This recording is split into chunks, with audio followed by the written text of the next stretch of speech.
दरभंगा शहरी विधानसभा में देखिए तीन तीन ऐसे चेहरे हैं जो कि प्रबल दावेदारी कर रहे हैं।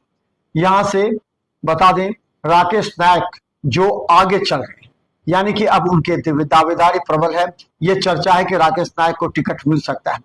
वहीं बता दें, मिच्छू खेरिया जो कि पहले भी चुनाव लड़ चुके हैं, वो भी मैदान में है, वो भी ताल ठोक रहे हैं। उनकी भी वार्ता हो चुकी है बड़े नेताओं के साथ, उन्हें भी आश्वासन मिल चुका है कि वो चुनाव लड़ेंगे दरभंगा शहरी विधानसभा से।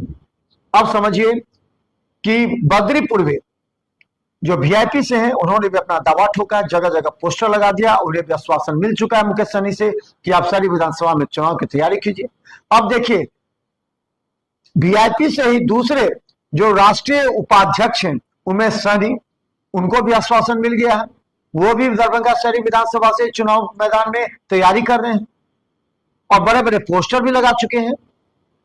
और यहीं से हम बता दें कि कांग्रेस के भी कई नेता अपना चेहरा दिखा रहे हैं और कह रहे हैं कि अगर जाले राजद को मिला तो दरभंगा शहरी विधानसभा कांग्रेस को मिलेगी। तो कांग्रेस के उम्मीदवार भी खड़े हो गए। जमाल हसन ने भी कहा कि उन्हें भी बातचीत हो गई है। तो महागठबंधन के घटक दलों के अंदर इस तरह की चर्चा जोरों पर है कि आखिर किसको मिलेगी टिकट, किसको नहीं मिलेगी।